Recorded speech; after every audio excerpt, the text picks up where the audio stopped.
Mixing জারে কাঁচা আলু ও কাঁচা ডিম পেস্ট করে দিয়ে একটা দুর্দান্ত মজার রেসিপি কিন্তু খুব সহজে বানিয়ে নেওয়া যায়।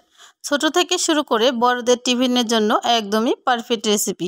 বানাতেও কিন্তু খুব একটা বেশি সময় লাগে না, আর উপকরণও লাগে একদমই কম, আর খেতেও কিন্তু হয় দুর্দান্ত।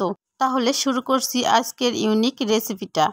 তার জন্য প্রথমে 3টা আলু খোসা ছাড়িয়ে পানির মধ্যে ভিজিয়ে রেখেছি। এতে করে আলুর কষটা বেরিয়ে যাবে, আলু কালো হয়ে যাবে না। এবার আলুগুলো একটা ছুরির সাহায্যে ছোট ছোট টুকরো করে কেটে নিব। আলুগুলো যেহেতু মিক্সিতে পেস্ট করব, যতটা সম্ভব ছোট করে কেটে নিতে হবে। এবার মিক্সিতে আলুগুলো দিয়ে দিলাম। এবার আলুর মধ্যে দিয়ে দিব আগে থেকে ভেঙে রাখা নর্মাল তাপমাত্রার 2টো ডিম। এর মধ্যে আর কোনো প্রকার কিছু দেওয়া যাবে না, এভাবে স্মুথ একটা পেস্ট তৈরি করে নিতে হবে। আমাদের পেস্টটা তৈরি হয়ে গেছে। এবার একটা স্টিলের বাটি নিয়ে নিলাম, বাটির মধ্যে পেস্টটা ঢেলে দিলাম। এর মধ্যে অ্যাড করে দেব এখন কিছু মশলা। দিয়ে দিলাম কাঁচা লঙ্কা, আপনারা চাইলে ভাজা লঙ্কাও অ্যাড করতে পারেন। এবার দিয়ে দিব মাঝারি সাইজের 4টা পেঁয়াজ কুচি বাড়িয়ে কমিয়ে নিতে পারবেন। দিয়ে দিলাম ধনিয়া পাতা, হাফ চা চামচ হলুদ গুঁড়ো, হাফ চা চামচ লঙ্কা গুঁড়ো ও হাফ চা চামচ ধনিয়া গুঁড়ো। দিয়ে দেব স্বাদ মতো লবণ। এবার দিয়ে দেব 2 বাটি আটা। প্রথমে 1 বাটি আটা দিয়ে আমি একটু মিশিয়ে নিচ্ছি। পুরোটা একসাথে দেবেন না, অল্প করে দিলে মেশাতে সুবিধা হবে।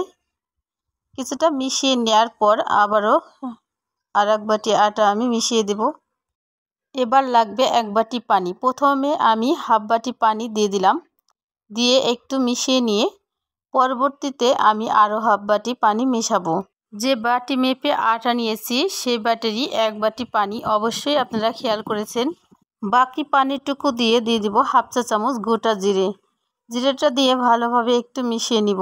অনেক সময় পানি একটু বেশিও লাগতে পারে, সেক্ষেত্রে আপনারা ব্যাটারের ঘনত্বটা দেখে নিন, ঠিক এরকমই হবে।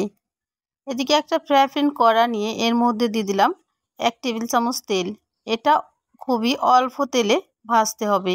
খেয়াল রাখতে হবে কড়াইটা যেন অনেকটা গরম না হয়, তাহলে কিন্তু ব্যাটারটা দেওয়ার সময় প্যান থেকে উঠে আসবে। মাঝারি আঁচে আমি গোলাটা দিয়ে দিচ্ছি। দেখুন আমি কিভাবে গোল চামচের সাহায্যে হালকা ঘুরিয়ে দিয়ে দিলাম। ঠিক এভাবে দিতে হবে। একটু পরে উল্টে দিতে হবে। উল্টে দিয়ে একটু চাপ দিয়ে ভাজতে হবে। এতে করে রুটিটা দেখতে মাশাআল্লাহ হবে, খেতেও অনেকটা দুর্দান্ত লাগবে। এটা আপনি আরও অল্প তেলেও করতে পারেন। দেখুন আমি খুবই কম তেলে করে দেখাচ্ছি। চামচের সাহায্যে হালকা ভর দিয়ে দিতে হবে এবং একইভাবে ভেজে নিতে হবে। চাপ দিয়ে ভেজে নেবেন। আমি এইভাবেই একে একে সবগুলো পরোটা তৈরি করে নিলাম। আর বন্ধুরা, কে কোথা থেকে আমার ভিডিও দেখছেন অবশ্যই কিন্তু কমেন্ট করে জানাতে ভুলবেন না, যাতে পরবর্তী ভিডিওতে আমি আপনাদেরকে ধন্যবাদ জানাতে পারি। এই পরোটাগুলো যতটা নরম ততটাই সফট, আর খেতেও কিন্তু অসাধারণ দুর্দান্ত। অবশ্যই একবার হলেও বাড়িতে ট্রাই করে দেখবেন। অবশ্যই আমাকে কমেন্ট করে জানাবেন কেমন লাগলো আজকের রেসিপি।